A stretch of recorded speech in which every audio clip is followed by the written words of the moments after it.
पवित्र ग्रंथ बाइबल के अनुसार यीशु मसीह को शैतान ने 3 शर्त रखे। पहला, अगर परमेश्वर है तो तू उनके जरिए पत्थर को रोटी बना। अगर परमेश्वर है तो उनके जरिए तू पत्थर को रोटी बना।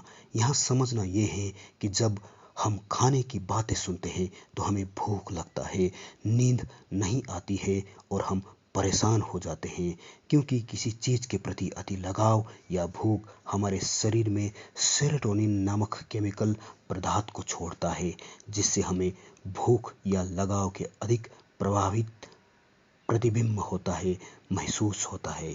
पर यीशु ने सेरोटोनिन को खुद पर हावी नहीं होने दिया और भूख को नकारा, इसलिए भूख उन्हें हावी नहीं कर पाया।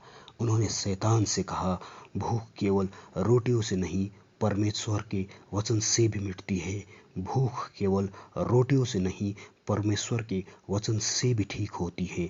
मतलब है, भूख पर नहीं बल्कि भूख के स्रोत पर ध्यान देना चाहिए। अर्थ है, हमें भूख पर नहीं बल्कि भूख के स्रोत पर ध्यान देना चाहिए। यानी आपने बपतिस्मा तो सुना होगा, जहाँ पानी के सेवन करते ही हम पवित्र हो जाते हैं। अर्थात ठंडे पानी का सेवन हमारे सेरोटोनिन को हद में रखता है और हमारे मन मस्तिष्क को काबू में रखता है।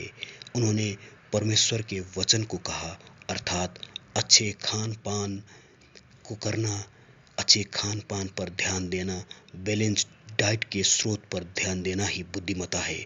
बैलेंस्ड डाइट या बैलेंस्ड डाइट के प्रति ज्ञान को सुनना और समझना, यही इंसान का असल व्यक्तित्व है। यही कारण है कि शैतान यीशु को भूख से लालची नहीं कर पाए, गुमराह नहीं कर पाए।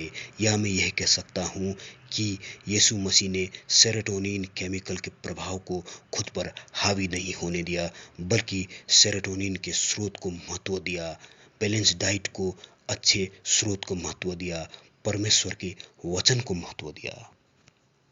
शैतान का दूसरा शर्त था, वो पहाड़ी से छलांग लगाए ताकि परमेश्वर स्वयं उन्हें बचाने आएगा।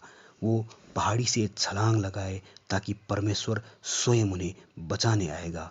यहाँ समझना ये है कि जब कोई किसी अन्य शक्ति या ऊर्जा पर विश्वास करने को कहता है या आपको वो दर्शाता है जहाँ आप किसी के अधीन हो, तब आपका शरीर डोपामाइन केमिकल पदार्थ छोड़ता है।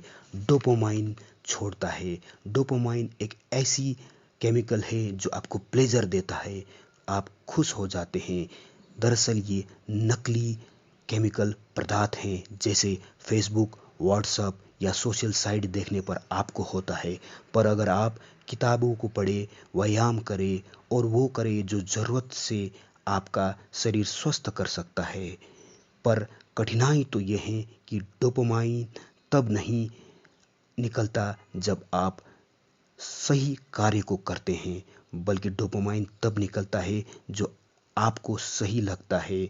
आपका मन जिसकी ओर बढ़ता जाता है, आप जिसकी ओर खिंचाव महसूस करते हैं, तब ये डोपामाइन आपके शरीर में अधिक बढ़ जाता है। पर यीशु ने शैतान से कहा, तू परमेश्वर का परीक्षा ना ले।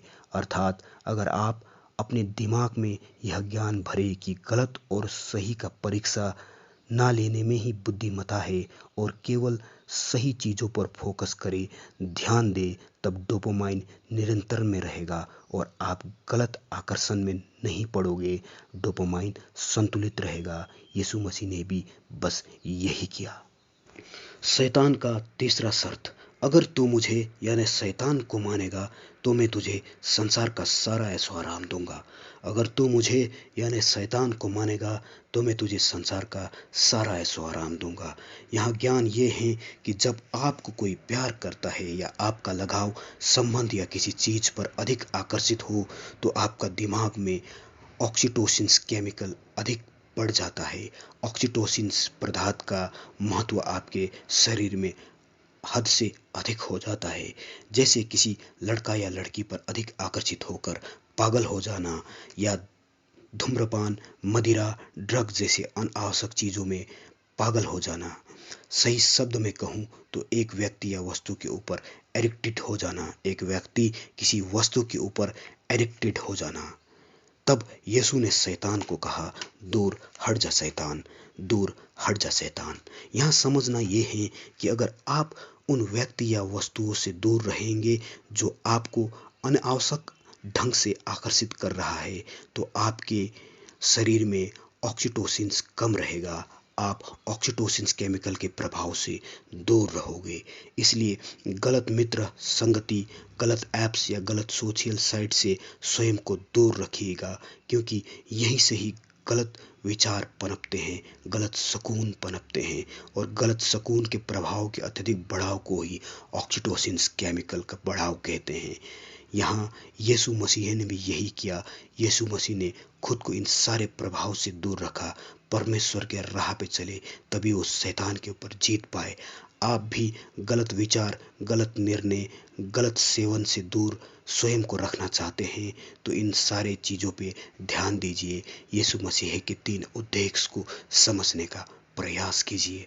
मैं मिस्टर पी आपको निवेदन करता हूँ कि यीशु के इन 3 सीख को समझने का प्रयास करें और उनके भांति अपने मन मस्तिष्क को सही और पवित्र रखिए, परमेश्वर के और अधीन रखिए। सोचिएगा जरूर। धन्यवाद।